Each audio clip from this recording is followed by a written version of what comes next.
Om Namo Bhagavate Vasudevaya. Om Namo Bhagavate Vasudevaya. Om Namo Bhagavate Vasudevaya.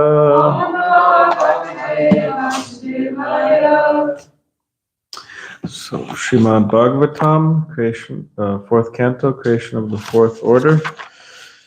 Chapter 21, instructions by Maharaj Prithu, text 37. Everybody can please repeat after me. Ma Jatu Tejaha Prabhaven Mahar Dibis Titikshaya Tapasa Vidya Cha Dedip Yamane Jita Devatanam Kule Swayam Raja Kulad Vijanam. What's the meter?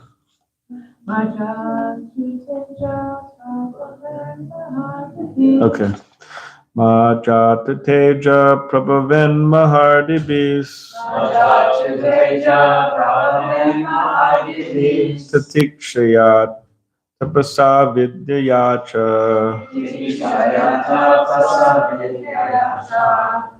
Edipyamane Jita Devatanam Kule Swayam Raja Kula Dvijanam Majata Teja Prabhavan Mahardibis Titikshaya Tapasa Vidyacha Dedipyamane Jita Devatanam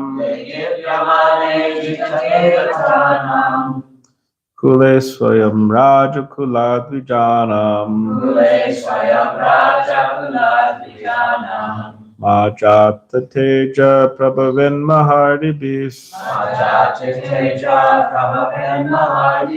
Tatikshaya Tapasa Vidyacha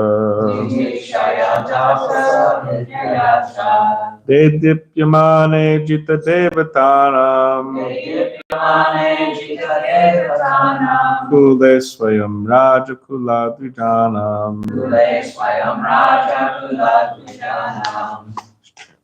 Majatu Teja Prabhavan Mahardibis Nikshaya Tapasya Vidyayacha Dedipyamane Jita Devatanam Kule Swayam Raja Kula Dvijanam Majatu Teja Prabhavan Mahardibis Titikshaya Tapasya Vidyayacha Dedipyamane Jita Devatanam Kule Swayam Raja Kula Dvijanam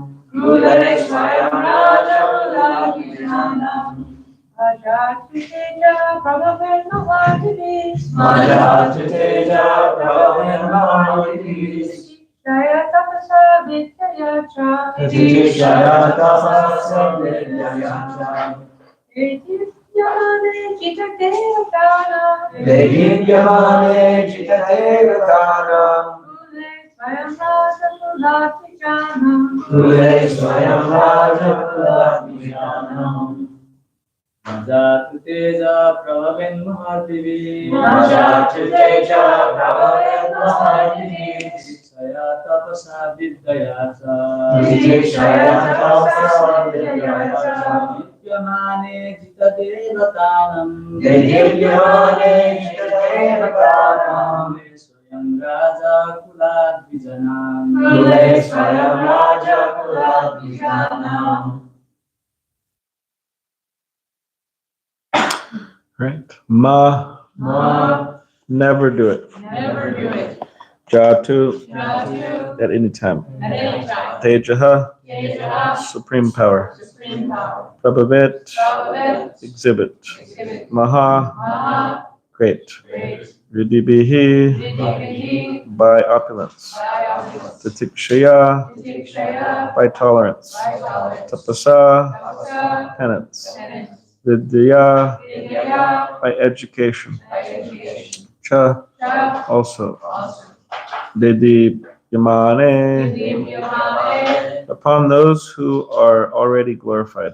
upon those who are already glorified. Ajita Devatanam, Jitadevatanam, Vaishnavas are the devotees of the Supreme Personality of Godhead. Vaishnavas are the devotees of the Supreme Personality of Godhead. Kule, Kule, in the society. in this society. Swayam, Swayam, personally. personally. Rajakulat, Rajagula, greater than the royal family. greater than the royal family. Dvijanam, Vijanam, of the Brahmins. of the Brahmanas. Translation and purport by His Divine Grace, A.C. Bhaktivedanta Swami Prabhupada. The Brahmins and Vaishnavas are personally glorified by their characteristic powers of tolerance, penance, knowledge, and education. By dint of all these spiritual assets, Vaishnavas are more powerful than royalty. It is therefore advised that the princely order not exhibit its material prowess before these two communities and should avoid offending them. Purport. Prithu Maharaj has explained in the previous verse the importance of devotional service for both the rulers and the citizens of the state. Now he explains how one can be steadily fixed in devotional service. Sri Chaitanya Mahaprabhu, while instructing Srila Rupa Goswami, has compared the devotional service of the Lord with a creeper. A creeper has a feeble stem and requires the support of another tree to grow. And while growing, it requires sufficient protection so that it may not be lost. While describing the system of protection for the creeper of devotional service, Sri Chaitanya Mahaprabhu has especially stressed protection from offenses unto the lotus feet of Vaishnavas. Such offenses are called Vaishnava Aparad. Aparad means offense. If one commits Vaishnava Aparads, all of his progress in devotional service will be checked. Even though one is very much advanced in devotional service, if he commits offenses at the feet of a Vaishnava, his advancement is all spoiled. In the Shastras, it is found that a very great yogi, Durvasa Muni, committed a Vaishnava Aparad, and thus for 1 full year had to travel all over the universe, even to Vaikuntha Loka, to defend himself from the fence. At last, even when he approached the Supreme Personality of Godhead in Vaikuntha, he was refused protection. Therefore, one should be very careful about committing offenses at the feet of a Vaishnava. The most grievous type of Vaishnava Aparad is called Guruv Aparad, which refers to offenses at the lotus feet of the spiritual master. In the chanting of the holy name of the Supreme Personality of Godhead, this Guru Aparad is considered the most grievous offense. Gurur Avagya Shruti Shastra Nindanam, Pamaprana. Among the 10 offenses committed against the chanting of the holy name, the first offenses are disobedience of the spiritual master and blasphemy of the Vedic literature. The simple definition of Vaishnav is given by Sri Chaitanya Mahaprabhu. A person who immediately reminds one of the Supreme Personality of Godhead, Krishna, is a Vaishnav. In this verse, both Vaishnavas and Brahmins are mentioned. A Vaishnav is a learned Brahmin and is therefore designated as Brahmana Vaishnav, Brahmana Pandit, or as a Vaishnav and Brahmin. In other words, a Vaishnav is supposed to be a Brahmin already, but a Brahmin may not be a pure Vaishnav. When a person understands his pure identity, Brahma Janati, he immediately becomes a Brahmin. In the Brahmin stage, one's understanding of the absolute truth is mainly based on the impersonal view. When a Brahmin, however, rises to the platform of personal understanding of the Supreme Godhead, he becomes a Vaishnav. A Vaishnav is transcendental even to a Brahmin. In the material conception, the position of a Brahmin is the highest in human society, but a Vaishnav is transcendental even to a Brahmin. Both the qualifications are mentioned in Bhagavad Gita as truthfulness. I said both. A Brahmin's qualifications are mentioned in Bhagavad Gita as truthfulness, mental equanimity, control of the senses, the power of tolerance, simplicity, knowledge of the absolute truth, firm faith in the scriptures, and practical application of the Brahminical qualities in life. In addition to all these qualifications, when one fully engages in the transcendental life and service of the Lord, he becomes a Vaishnav. Prithu Maharaj warns his citizens who are actually engaged in the devotional service of the Lord to take care against offenses to the Brahmins and Vaishnavas. Offenses at their lotus feet are so destructive that even the descendants of Yadu, who were born in the family of Lord Krishna, were destroyed due to offenses at their feet. The Supreme Personality of Godhead cannot tolerate any offense at the lotus feet of Brahmins and Vaishnavas.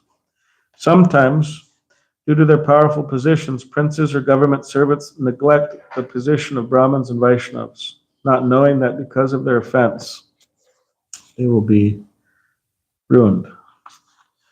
Om Jnanati Vidindasya Gadanjanash. Mahamukam Kalitabachalam Bhangam Langate Gadam Yakripatamaham Vande Shri Gurunde Tadanam Vansha Kabdribisha Kripasindi Bevacha Patitanam Pavanebyo Vaishnavebyo Namo Namaha Jai Shri Krishna Chaitanya Prabhu Shri Advaita Gadadhar Shivasadi Gaurabhaktavinda Hare Krishna Krishna Krishna Hare Hare Hare Rama Rama Rama Hare Hare.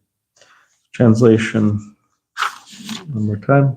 The Brahmins and Vaishnavas are personally glorified by their characteristic powers of tolerance, penance, knowledge, and education. By dint of all these spiritual assets, Vaishnavas are more powerful than royalty. It is therefore advised that the princely order not exhibit its material prowess for these two communities and should avoid offending them.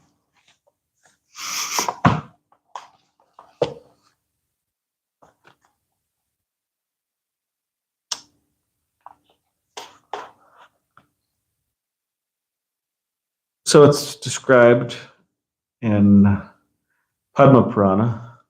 Of course, sometimes devotees say certain statements and they're not sure where it's in the Vedic literature. So if you say something, you're not sure where it is, where it could be found, then if you ask somebody, oh, where did you hear that? Or if somebody asks me, oh, where did I hear that? I say, oh, well, I think it's in the Padma Purana. It's kind of a thing. Oh, I think it's in the Padma Purana. Because you could say that because not many really go through the Padma Purana. So it's not like, they're not familiar with it. So, but anyways, you don't want to do that.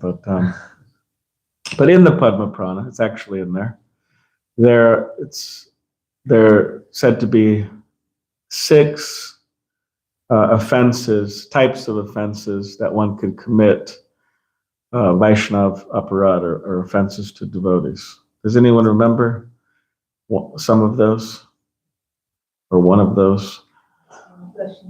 Okay, that's one. Blasphemy of the devotees. Okay. Some other offenses. You could also logically speculate if you don't remember exactly from the Padma Purana.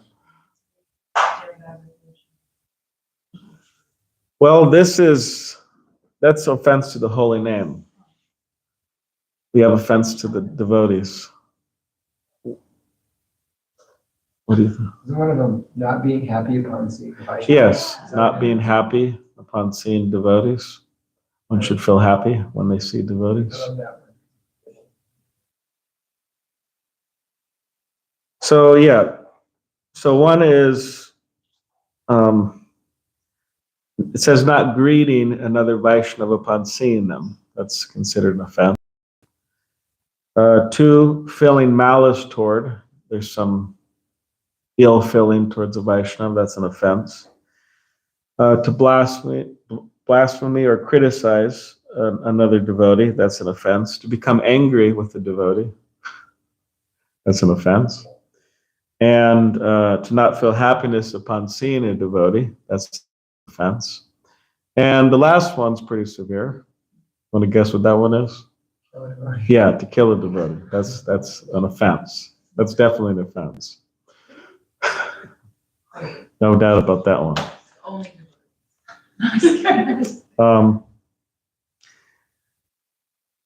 Now this one about, like you mentioned, not feeling happiness upon seeing a devotee. Now, why wouldn't one feel happiness seeing a devotee? Another devotee. Yeah, there's something going on there. They're connected. There's some ill feeling towards that person. So therefore you don't feel happy to see them. Just like, for example, if you're talking about somebody, like ill of somebody,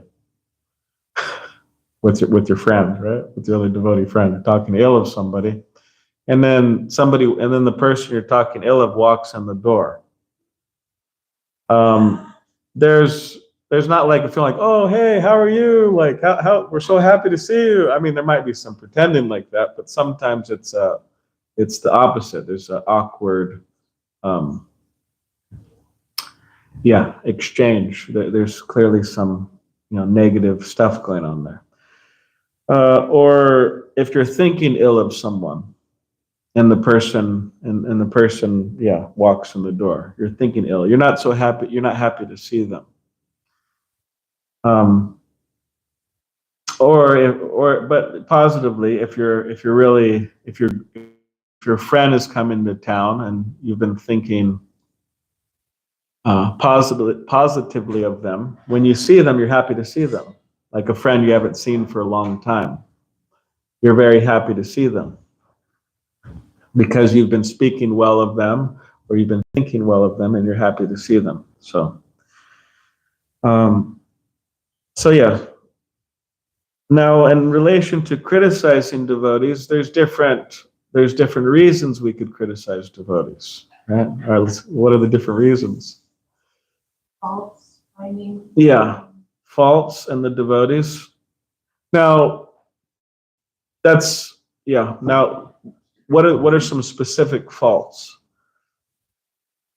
that we could criticize devotees for? Your fault finding, you find fault in me. Oh, we could find fault in anything. What do you think? Repeat the exact question. What are some? Because if we say, okay, it's an offense to criticize devotees, right? We accept that. So what are some reasons that one devotee would criticize another devotee? In a proper way or in like Improper way. Yeah. What are some reasons why someone? Jealousy? Yes. Ego? Yes. You criticize, and people criticize, like how much prasad they take, or how they're following the rituals, that type of thing. Yeah. So you could criticize, their behavior, like you said, how much prasadam they take, or rituals, meaning like what? You can find, you can paint a vase the wrong way. Okay, you're not following the rules like properly. You go really deep into that. There's probably rules that not anybody follows. They don't stay up all night on a Kadasi. Yeah. Yeah, there's so many reasons why we could criticize. Specifically, in the Nectar of Instruction, it mentions criticizing devotees on the basis of being born in a low family. That's one type of criticism that shouldn't be there, that, oh, they were born in such a low family. Or bad complexion, deformed body, diseased body. So these things are mentioned in the Nectar of Instruction, to see them in a material way, to see the devotees in from the bodily concept of life. It's considered to be offensive. And also another few that are described is in Harinam Chintamani, in which it says that one should not criticize devotees for having traces of sin still within their personality or their consciousness, or their imperfection still. One shouldn't criticize devotees on that basis. And also one shouldn't criticize devotees for accidental fall downs, means deviating from the path. Devotees shouldn't be criticized on that. So then it kind of covers a lot. So it's like, well, what can we criticize devotees for? Like, covers all the bases. You can't criticize them for a low birth. You can't criticize them for a particular type of body. You can't criticize them for deviating from devotional service. Kind of cuts everything out. And that's the point. It just should be given up. Srila Prabhupada, he made some statement that the only problem he had of being a guru is that he had to criticize others, because that's the business of the guru. You have to find faults in the disciples to rectify, to help them. So if one is in the position of a guru, or if one is in the position of a leader, they have to do that.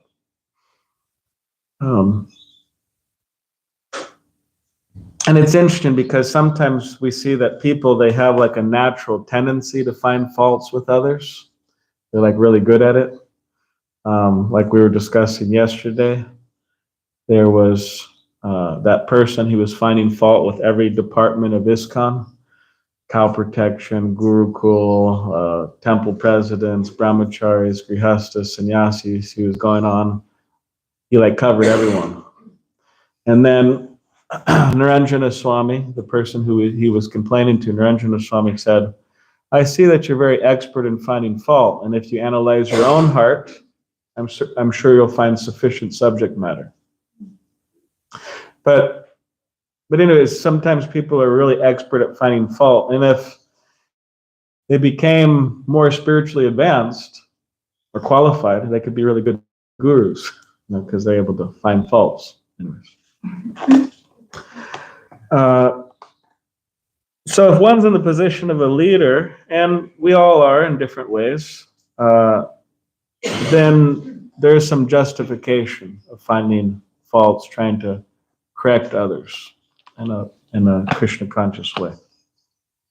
But as a general principle, we try to stay away from this, completely. And devotees have analyzed this word. Specifically, I remember reading I haven't read many of his books, but I remember reading in one of Bhakti Tirtha Swami's books on Vaishnava Aparad. He analyzed this word, aparad. So apa meaning like without, and radha means Srimati Radharani. So in other words, if one commits offenses, they're without Srimati Radharani's mercy. And that's a big problem. Because after all, like Bhaktisiddhanta Saraswati Thakur said, that devotees of Vishnu are called Vaishnavas. Devotees of Krishna, I think he said, are called, what was the word he used? Karshnas, yeah, something like that. Of course, we don't hear that much, and he said devotees of Srimati Radharani are called Gaudiyas. So within our tradition, there's a huge emphasis, to say the least, on Srimati Radharani, on becoming a devotee of Srimati Radharani. Just like Srila Prabhupada, when people would, when certain persons would come to his home, and when he was a young boy, his father would always ask the sadhus practically one thing, and that was, can you please bless my son to be a pure devotee of Srimati Radharani? That's what his father would always ask. So yeah, to commit aparad, to be without Srimati Radharani's mercy, she's in charge of devotional service. That's a bad situation. So therefore, we want to avoid that. And the worst, really, of all aparads is this Vaishnava aparad. And Srila Prabhupada is mentioning this in the purport. And more information is given in the Chaitanya Charitamrita. Just take a look at the Chaitanya Charitamrita. It's not against the law to look at the Chaitanya Charitamrita.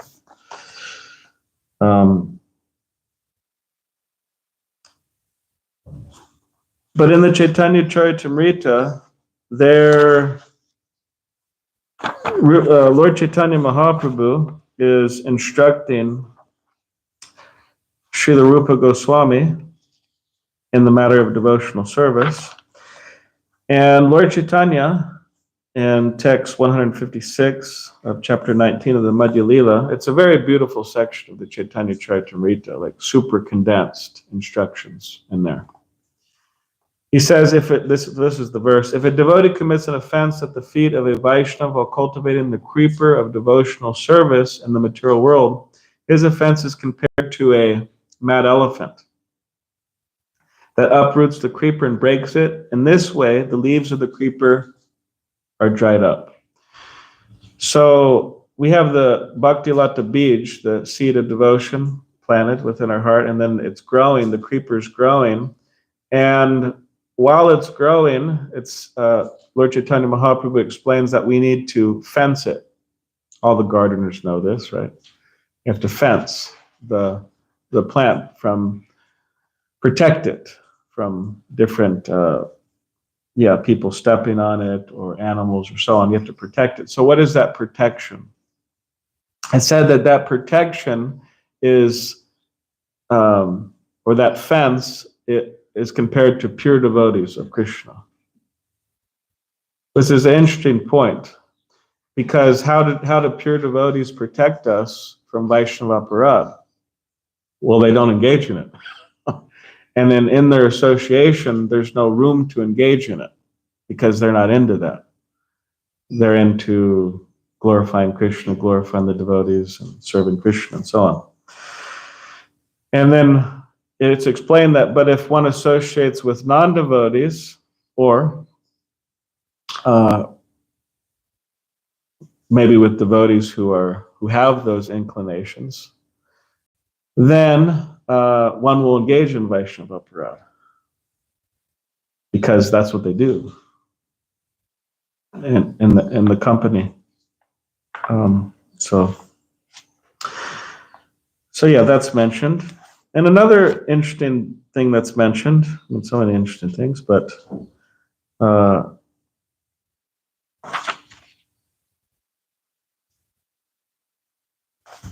this is in verse, let's see here.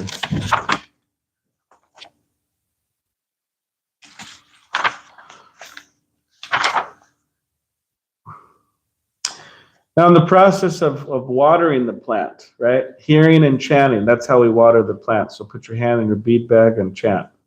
That's how we water the plant, right?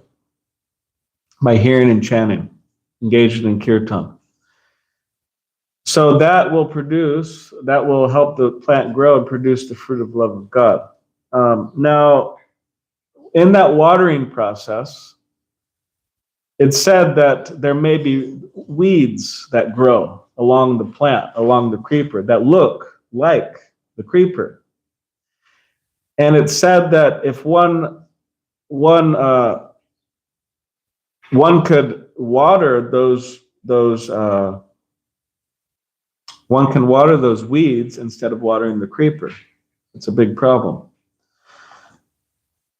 Like I remember as a general principle, when devotees chant japa, it's good to avoid doing other stuff. Because everyone knows, right? There's a lot of stuff to do in the world, right? There's, I don't know, checking social media stuff. There's driving. There's so much stuff to do, right? Cutting vegetables. I don't know if anybody's ever tried to cut vegetables by chanting japa. Might be a little difficult, but left hand, I don't know. I guess you could cut bananas like that, but but there's so much to do, sweep, whatever. There's so much to do. But as a general principle, we avoid doing stuff while we're chanting japa.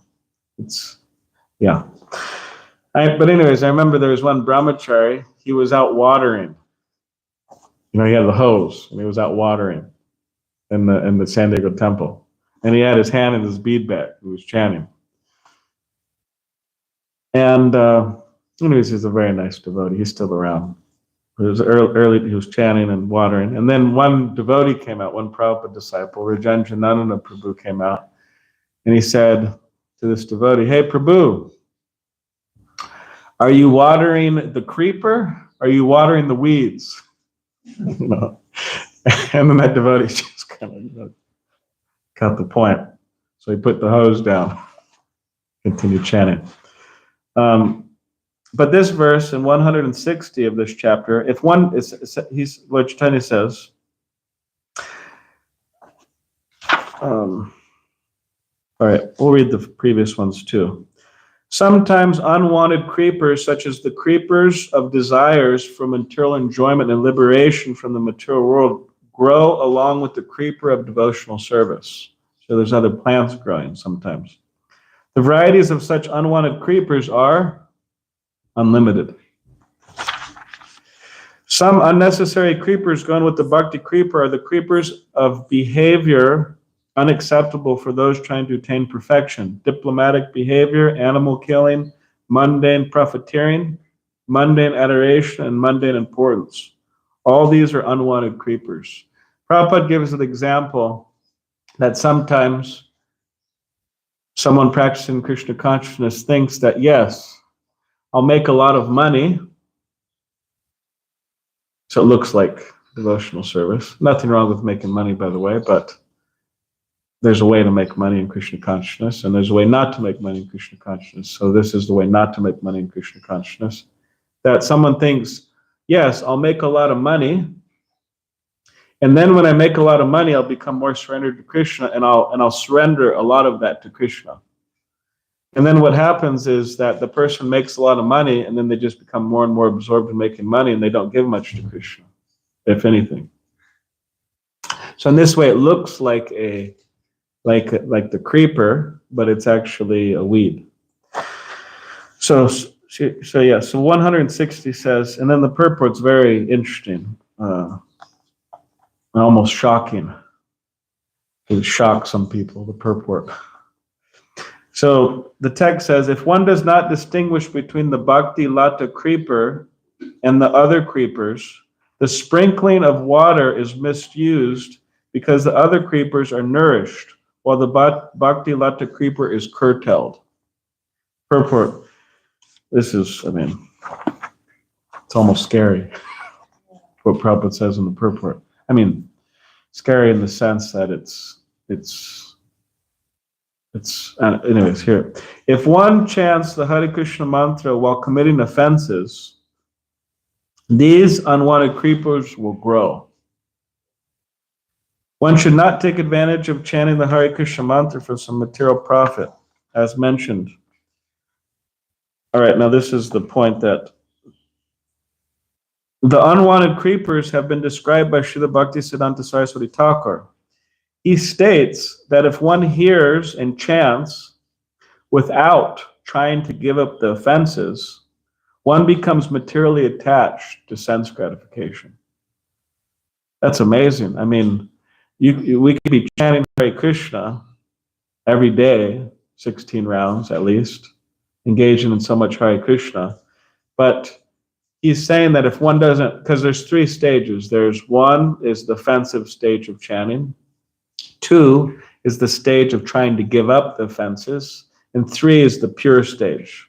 So what he's saying here is that if one is chanting and they're not trying to give up the offenses, if they're just, committing offenses and not at all trying to give them up, then that will lead one to becoming materially attached to sense gratification, which is the complete opposite of the goal. So by chanting Hare Krishna and not trying to give up the offenses, one actually, not only does he not achieve the goal, but he comes attached to the exact opposite of what the goal is. So the emphasis is we have to try to give the offenses. That's the idea. Therefore, there's 10 offenses we try to give up. So those are some points, and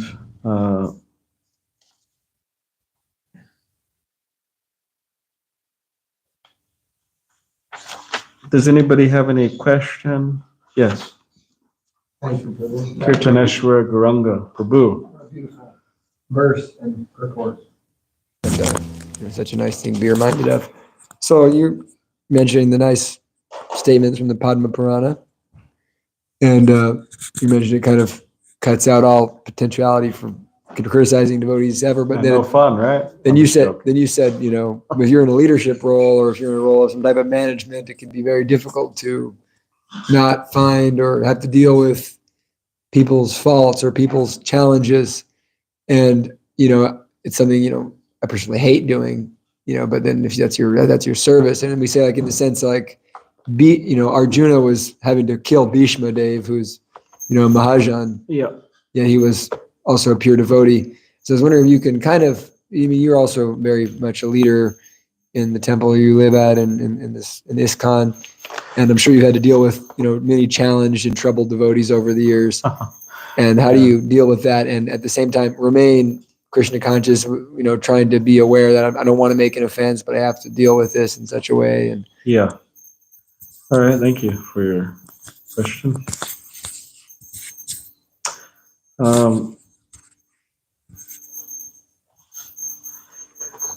Well, they have a saying, right? You have to pick your battles. So you may be in some type of leadership position, or you may be married to someone or whatever, and you may see something that you think is a problem, needs to be corrected. But you may see a number of things that may need some correction. So you have to pick your battles. Is this really worth it? And am I the person to do this? And is this really worth it? So a lot of the times I don't let everything go, but I try to really think about it. I really try to think about, okay, do I need to mention this to this person? I think about it, and I think about it, and I think about it. And even though I'm convinced that it's really important and I should talk to this person about it, I know it's going to agitate them. And I mean, that's what happens. People are going to be disturbed. I remember some time ago, there was one brahmachari in San Diego, and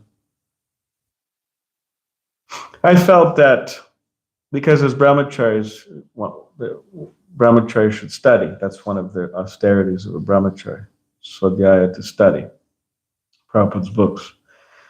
And I felt that this brahmachari was not fulfilling that order of Srila Prabhupada to study Prabhupada's books. And he's an intelligent person. He has it in him.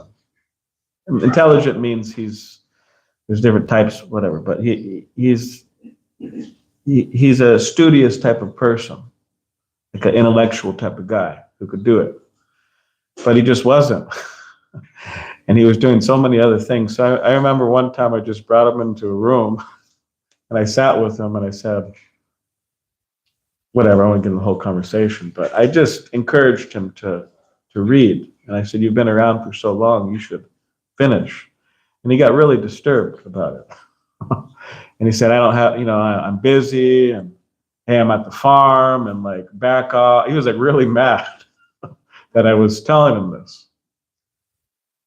And I was just trying to help him.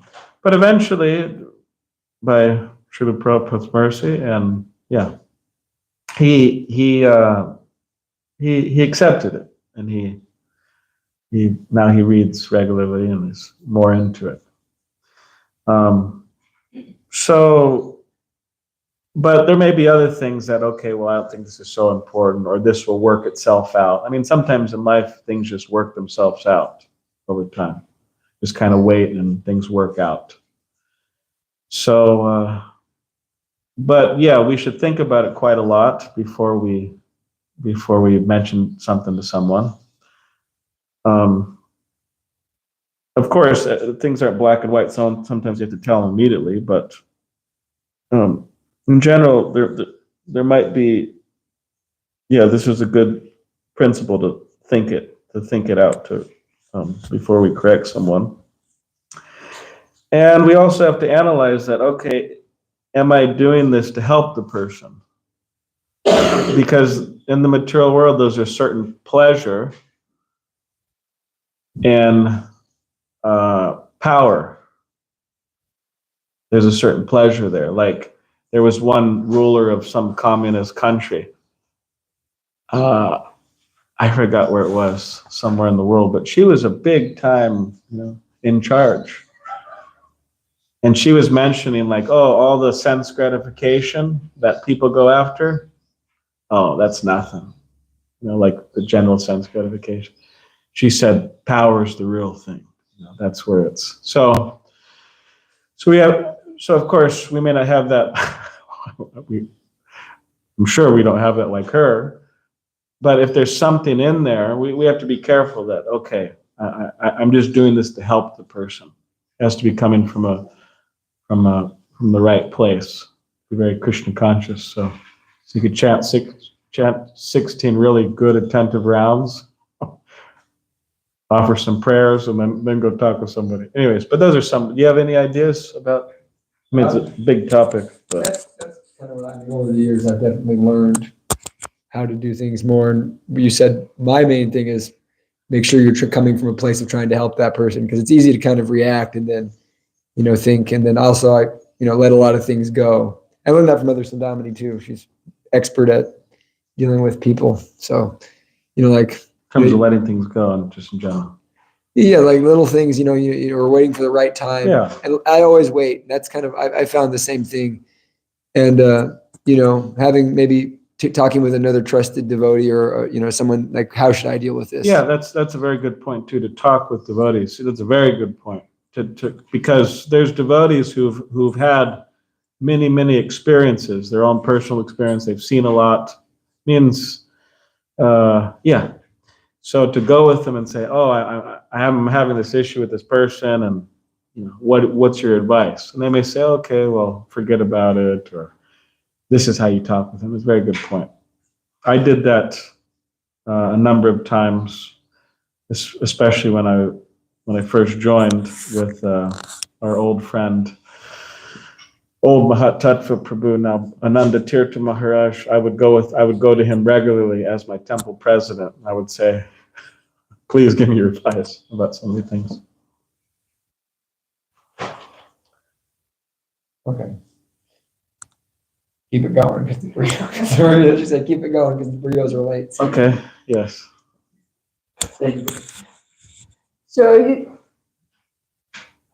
you said that to not greet a devotee upon seeing them is an offense. And what if you're in a situation where you're not greeting a devotee because the act of greeting them obviously upsets them, and they've actually gone so far as to say they would not serve you in that way to exchange a greeting with you. So what do you do in that situation? Well, seems that maybe there should try to be some communication. Mediation was tried with the temple president. Okay. Well, then what can you do if somebody's anti it happens in the material world. Sometimes people are anti-me or anti-you for whatever reasons. I mean, sometimes it's completely like speculated, like complete mental concoctions. Mhm. I'm not sure, but I remember there was a number of people. It all happened in like a year time frame. Like a number of people upset with me. There was one devotee woman upset with me. There was one devotee man upset with me, and it was all on the basis of how I spoke with them or how I didn't speak with them. But I didn't like say anything offensive to them. They just, I don't know, kind of like misread me, Mhm. or like maybe read too much into what I was saying, and they became really offended by it. But I really didn't do anything, or there wasn't anything in my heart against them. But it was quite a concocted thing. So yeah, sometimes people have problems with us, and if somebody they don't want to reciprocate in that way, then we just try to wish them well. Like, for example, it says that sometimes it's mentioned by our acharyas that, okay, you should avoid the envious. Mhm. I mean, it even says in the scripture you can avoid devotees who have certain not so good characteristics. But anyways, it says that in the third canto. But in terms of avoiding the envious, or in this case, you want to say avoiding this devotee or close interaction, the acharyas say that even though we avoid the envious, like out in preaching, he says we could pray for them, which is very good, because sometimes we don't think like that. It's like, all right, well, hey, I'm out on book distribution. That guy's envious. Okay, well, yeah, all right, he's out of the question, out of the equation. Or sometimes with devotees too. We think, oh, this person's offensive, this person's envious, this person has some concocted ideas against me, or so whatever. But to pray for them, it's purifying for us, and it's purifying for them. To think well of people, even though they're not thinking well of us. And this is taught by all the great, right? Our friend, our Lord and friend, right? Jesus Christ. Right? He's there on the cross and saying, oh, please, Father, forgive them, for they don't know what they're doing, right? He's wishing them well. And our more close, right, within our tradition at least, Haridas Thakur, he was being beat in 22 marketplaces. And it said that because he was chanting Hare Krishna, right? The ruler said, "Give up chanting Hare Krishna," and he said, "I won't give up chanting Hare Krishna, even if you cut my body into millions of pieces. So I'm going to continue." So they said, "Okay, now die." So they were beating him, one marketplace, two marketplaces. He wasn't dying. And later on, and then of course, what happened is the people said, "If you don't die, we're going to go back to our ruler, and he's going to kill us." Selfish guy. So Haridas Thakur said, "Okay, I'll die." And then he went into samadhi. And then they threw him in the river. They said, "Don't bury him, it will become a place of pilgrimage." So they threw him in the river. He was floating down the river. And then he woke up, and then he walked out of the river, and he continued chanting Hare Krishna. But later on, in the Mahaprakash, where Lord Chaitanya was displaying his godhood for 21 hours, there was devotees there like Murari Gupta, for example. Murari Gupta was a doctor, Lord Chaitanya's days, and he was a great devotee of Lord Ramchandra, right? So while Lord Chaitanya was displaying his godhood, he was sitting on the altar, and devotees were offering him prayers and everything, and then Lord Chaitanya told Murari Gupta, "Oh, you are Hanuman," right? And then Murari Gupta saw his tail there, and then he saw the monkey soldiers on the four directions, and there was, all types of forest growing, and Lord Chaitanya was looking like Ramchandra. So he was giving the devotees different benedictions. So when Haridas Thakur was there in the Mahaprakash, Lord Chaitanya explained to Haridas Thakur that I actually accepted those beatings for you. And then he showed him his back. And there's all these markings on Lord Chaitanya's back. And then Lord Chaitanya went on to say that when I saw them doing that, I came with my chakra and I was going to kill all of them. That's what he said. But then Lord Chaitanya, he said that, but because you were wishing them well, now how can you? It's hard to imagine that, right? Haridas Thakur wishing these people well, but he said because you were wishing them well, my chakra was powerless. I couldn't let go of my chakra to kill them because you didn't want them to be killed. Very interesting. So yeah, this idea of wishing people well, even though they're not, don't really appreciate us, it's a good practice.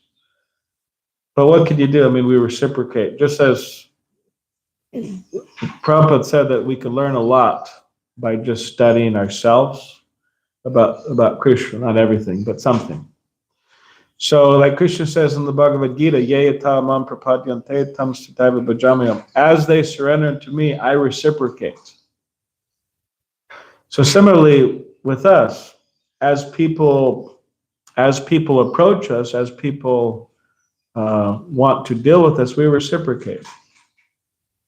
So if somebody wants to be our friend, then right, we reciprocate. If somebody doesn't really want anything to do, then we reciprocate. So, do you have anything to add in relation to that? Or say, yeah. Oh, I just wanted to make sure that it's not necessarily an offense to basically ignore this person because they don't want to upset them.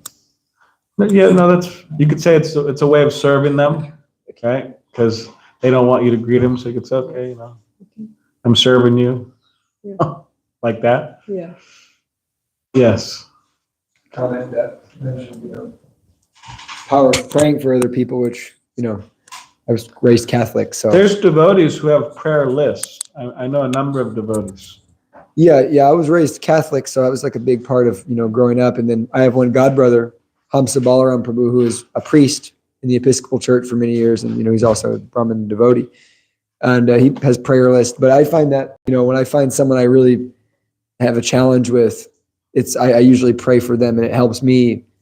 Hopefully it helps them, but it also really helps me because nice. I find it's a very powerful practice to Yeah. pray for others. And I find that, praying for others is, I feel you get more benefit than praying for yourself if you pray for others. Yeah, praying for others and also treating them. I mean, of course, some people don't want to deal with us, but may not want to deal with you, but trying to treat them kindly, even though, they're not really reciprocating. Like, that's part of being like a parent. To be like a leader, to be a devotee in many ways, you have to be like a parent. Like in a brahmacharya ashram. I mean, brahmacharis, they get into mood swings. In many ways, it's like having children in some ways. But a parent, they're not supposed to get angry with the misbehavior of the children, really. They say, okay, this is just some phase or something.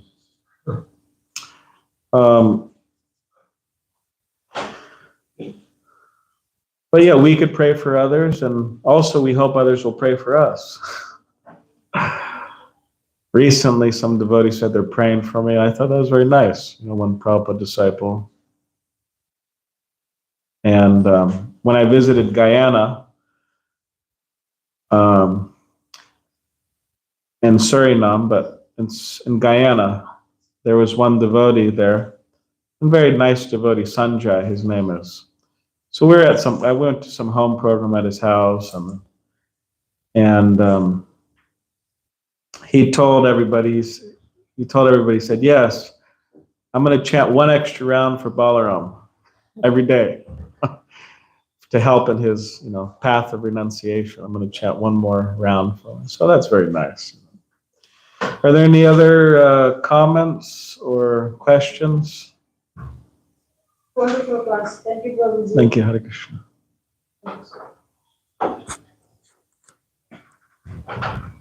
All right. Okay. So, Grantaraj Srimad Bhagavatam ki jai. Still not done.